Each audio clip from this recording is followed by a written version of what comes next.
নমস্কার, আশা করি সকলে খুব ভালো আছেন। আজকে আমি পাঠ করে শোনাবো লেখক শরদিন্দু বন্দ্যোপাধ্যায়ের লেখা ছোট গল্প প্রেত পুরী। সূর্যাস্তের পর শ্রাবণের বৃষ্টি আরও চাপিয়ে আসিয়াছিল। আমরা কয়েকজন ক্লাবের একটা ঘরে জড়সড় হয়ে বসিয়াছিলাম। আলোটা টেবিলের উপর নিস্তেজভাবে জ্বলিতেছিল। এমন সময় ছাতা মাথায় দিয়া প্রায় ভিজিতে ভিজিতে বরদা আসিয়া উপস্থিত হইল। আমাদের মধ্যে একজন তাহাকে সম্ভাষণ করিয়া বলিল, আহা হি বরদাবাবু। বরদা ছাতাটা মুড়িয়া এক কোণে দাঁড় করিয়া দিয়া কোচা দিয়া মাথা মুছিতে মুছিতে একটা চেয়ার অধিকার করিয়া বসিল। একটা দীর্ঘ নিঃশ্বাস মোচন করিয়া বলিল, এ ভরা বাদর মাহ সাঙন শূন্য মন্দির মোট। এমনি বুঝে সুঝে আজই বাপের বাড়ি গেলেন। অমূল্য এক কোণে গুড়িসুড়ি পাকাইয়া বসিয়াছিল, বলিল, তাই আমাদের জ্বালাতে এসেছে। বরদা ওদিকে কর্ণপাত না করিয়া বলিল, বাড়িটা ভারী ফাঁকা ফাঁকা ঠেকাইতে লাগছে তাই। মিনিট দুই নীরব থাকিয়া বুক পকেটের ভিতর হতে সিগারেটের বাস্ক বাহির করিয়া একটা সিগারেট ধরিয়া বলিল, আজকের বৃষ্টি দেখে একটা পুরনো গল্প মনে পড়ে গেছে। এই সারলে অমূল্য উঠে দাঁড়াইয়া বলিল, একটু যে নিশ্চিন্ত হয়ে ক্লাবে বসবো তার জো নেই। আমি বাড়ি চললুম। ঋষি, তোমার ছাতাটা যদি দাও।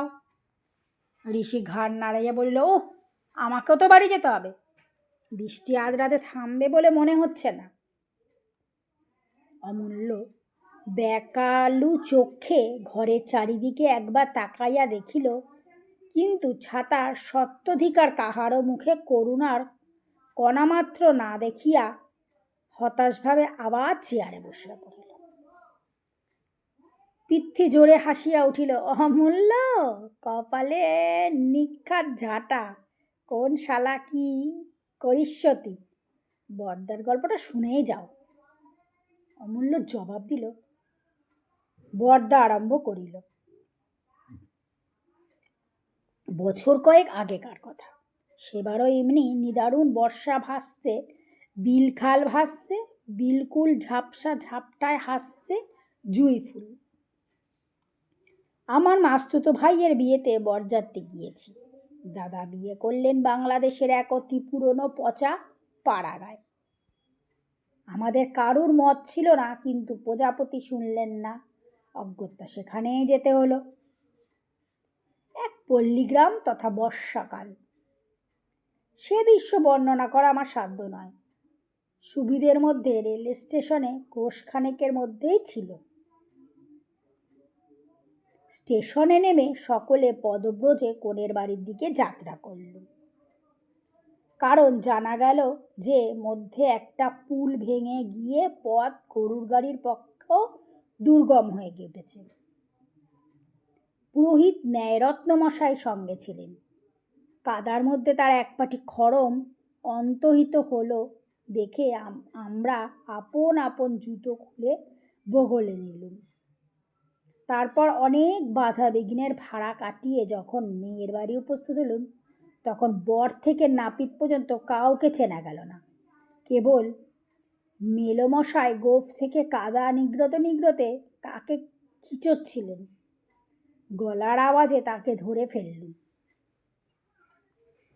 এই একক্রোশ পথ পায়েসের মতো করে কাদার মধ্যে দিয়ে হেঁটে বেশ পরিশ্রম হয়েছিল। তাই কন্যাপক্ষ যখন মুগের ডালের খিচুড়ি আর হাঁসের ডিম ভাজা দিয়ে আমাদের অভ্যর্থনা করলেন, তখন কিছু অতিরিক্ত মাত্রায় খেয়ে ফেলল। আহারান্তে কিন্তু বড় কষ্ট পেতে হলো। আমরা সংখ্যায় বরযাত্রী ছিলাম 20 জন। সে ঘরটিতে আমাদের বিশ্রাম করতে দেয়া হলো, তাতে শোয়া নয়, ঠাসাঠাসি করে কোনো রকমে 20 জন বসতে পারে। গুরুভোজনের পর সকলেরই মনে একটু গড়াবার ইচ্ছা ছিল, কিন্তু তার ঘটে উঠল না। শুধু শীর্ণদেহ ন্যায়রত্নমশাই কোনো মতে একটা কোণে কুণ্ডুলি পাকিয়ে শুয়ে পড়লেন। আর সকলে পান তামাক খেয়ে গল্পগুজব সময় কাটাতে লাগলো। একদিকে কয়েকজন ছোকরা তাস নিয়ে বসে খেলে গেল। আমার কিন্তু বড় বিরক্তি বোধ হতে লাগলো। জানলার ধারে বসে মন খারাপ করে ভাবতে লাগলুম, দিনের বেলা তো যাই হোক, রাত্রে কি ওই ব্যবস্থা নাকি? গোধূলি লগ্নে বিয়ে, সুতরাং রাত্রে ঘুমানোর কোনো বাধা নেই। দাদা না হয় বাসর ঘর আলো করে শ্যালি আর দিদি শাশুড়িদের সঙ্গে রসিকতা করে রাত কাটাবেন, কিন্তু সেজন্য আমার সারা রাত জেগে পাহারা দেওয়ার কোনো দরকার নেই। তাই বাড়ির একজনকে ডেকে জিজ্ঞাসা করলুম, রাত্রে শোবার ব্যবস্থা কি? তিনি বললেন, পাড়াগায় বাড়ি ভাড়া পাওয়া যায় না, অতি কষ্টে এই বাড়িটি সংগ্রহ করা হয়েছে, আর একটি ঘরে জিনিসপত্র আছে, রাত্রে খালি করে দেওয়া হবে। শুনে বড় ভরসা হলো না। 20 জনে শোবার জন্য মাত্র 2টি ঘর। অন্যমনস্কভাবে বাইরের অবিশ্রাম বাড়িধারার দিকে চেয়ে কিছু দূর একটা অন্ধকার দর্শন ছোট পাকা বাড়ি চোখে পড়ল। বাড়িতে কেউ আছে বলে বোধ হয় না, দরজা জানলাগুলো সব বন্ধ। আগে বোধ হয় বাড়িখানার হলদে রং ছিল, এখন সবুজ বর্ণ হয়ে দাঁড়িয়েছে। দেয়ালে স্থানে স্থানে চুন বালি খসে গিয়ে ঘায়ের মতো দেখাচ্ছে। আমি জিজ্ঞাসা করলাম, ওই বাড়িটি কার? ভদ্রলোকটি এসে বললেন, আপাতত ভূতের। একটু বিস্মিত হয়ে তাকে প্রশ্ন করতে তিনি যা বললেন তার মর্ম এই, কিছুকাল পূর্বে ওই বাড়িটির এক ভদ্রলোক ছিল, অবশ্য তার নিজের তৈরি নয়, পৈতৃক সম্পত্তি। তিনি গ্রাম থেকে ক্রোশ দূরে জমিদারের কাছারিতে 15 টাকা বেতন গোমস্তা ছিলেন। সংসারে কেবল স্ত্রী আর মেয়ে ছিল। বাবুটি মদ খেতেন, অনেক সময় মাতাল হয়ে স্ত্রীকে পহারা দিয়েও করতেন। মেয়েটি তার বড় আদরের ছিল, জীবনে একবার ছাড়া আর কখনো তার গায়ে হাত তোলেনি। তার স্ত্রী সতীসাধ্যী ছিলেন, তাই বছর 3 আগে তিনি একদিন স্বর্গে চলে গেলেন। তার মৃত্যুতে স্বামীর প্রাণে দারুণ আঘাত লাগলো। এই আঘাত সত্যি কি ভণ্ডামি বলা যায় না, কিন্তু তার মাতলামি ভারী আরও বেড়ে উঠল। একদিন তিনি জমিদার নায়েবের সঙ্গে ঝগড়া করে তার গালে একটি চপট ঘাত করে বাড়ি ফিরে এলেন। পরদিন সকালে তাকে আর খুঁজে পাওয়া গেল না। তার বদলে তার 6 বছরের মেয়ের মৃতদেহ পাওয়া গেল। পুলিশ তাকেই কন্যাঘাতী বলে সন্দেহ করে, কিন্তু আজ পর্যন্ত তার কোনো সন্ধান পায়নি। মাঝে মাঝে কানাঘুষো শোনা যায় যে তিনি কাছে পিঠেই কোথাও লুকিয়ে আছেন। গ্রামের কেউ কেউ তাকে অন্ধকার রাত্রে মাঠে ঘুরে বেড়াতে দেখেছে, কিন্তু সেসব গুজব, নিতান্তই বাজে কথা। বাড়িখানা সে অবধি খালিই পড়ে আছে, কেউ ব্যবহার করে না।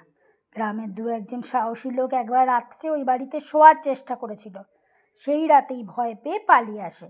তারা বলে বাড়িতে ভূত আছে। গল্পটা শেষে শুনে বললুম, আমরা কয়েকজন যদি রাত্রে ওইখানে শুই, কারোর আপত্তি হবে কি? ভদ্রলোকটি বললেন, না মশাই, আমাদের সাহস হয় না। আমি বললুম, আমাদের যদি সাহস হয় তাহলে আপনাদের বাধা কি?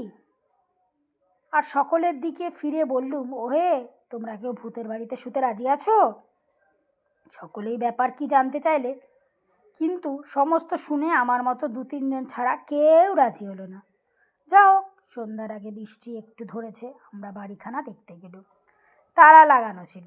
সেই ভদ্রলোকটি চাবি জোগাড় করেও আনলেন। দরজা খুলে ঘরে ঢুকতে ভিতরকার বদ্ধ অন্ধকার যেন বন্য জন্তুর মতন আমাদের ঘাড়ে লাফিয়ে পড়ল। স্যাঁতস্যাঁতে ভিজে একটা দুর্গন্ধ নাকে ঢুকল। তাড়াতাড়ি পাশের একটা জানলা খুলে দিতে বাইরের মলিন আলো নিম্রাণভাবে ঘরে ঢুকল। দেখলুম মেঝের উপর 1 ইঞ্চি পুরো ধুলো পড়েছে, কোণে কোণে ঝুল মাকড়সার জাল, মোটের উপর যতদূর নোংরা আর অস্বাস্থ্যকর হতে পারে। বাড়িতে একটা মাত্র শয়নঘর, তার মধ্যে একটি শয়ন কক্ষ, আসবাবের মধ্যে একটি পুরনো কৃষ্টদষ্ট খাট, তার মাথার কাছে একটি কপাটযুক্ত দেওয়াল আলমারি। ঘরটি নেহাত ছোট নয়, খিড়কির দিকে তাকিয়ে একটা জানলাও আছে। দেখে শুনে একজন সঙ্গীদের মধ্যে হাসবার চেষ্টা করে বললেন, না হে, আজ রাতে আর শোবার দরকার হবে না, তাস পাশা খেলে কাটিয়ে দেওয়া যাবে। কাজ কি বাবা? ভদ্রলোকটি সঙ্গে ছিলেন। তিনি হেসে মুখ ফিরিয়ে নিলেন। আমি বললাম, বেশ, তোমরা তাস পাশাই খেলো, কিন্তু আমার কিন্তু না ঘুমোলে চলবে না। ভদ্রলোকটিকে বললুম, আপনি দয়া করে একটা চাকর পাঠিয়ে দেবেন, ঘরটি ঝাড় দিয়ে বিছানা করে দেবে। ভদ্রলোকটি এবং সঙ্গীরা ক্ষীণভাবে একবার বাধা দিলেন, কিন্তু আমার জেদ চেপে গেছে দেখে কিছু বললেন না। রাত্রে শুভকর্ম যথাসময়ে শেষ হয়ে গেল। 10:30টার পর খাওয়া দাওয়ার সাঙ্গ করে লণ্ঠন হাতে একলা শুতে গেলুম। সন্ধ্যার পরে আবার বৃষ্টি আরম্ভ হয়েছিল, এখনও সমভাবে চলেছে। বাড়িতে ঢুকে ভিতর থেকে দরজায় খিল লাগিয়ে দিলুম। তারপর লণ্ঠন হাতে শোবার ঘরে ঢুকলুম। চাকর বিছানা পেতে মশারি ফেলে দিয়েছে। খিড়কির দিকে জানলাটি পূর্বপথ বন্ধই ছিল। আলো ধরে ঘরখানে একবার ভালো করে দেখিয়ে নিয়ে দরজা বন্ধ করে দিলুম। ঘরের দরজা বন্ধ করে দিতে ঘরটা অত্যন্ত নিস্তব্ধ বোধ হতে লাগলো।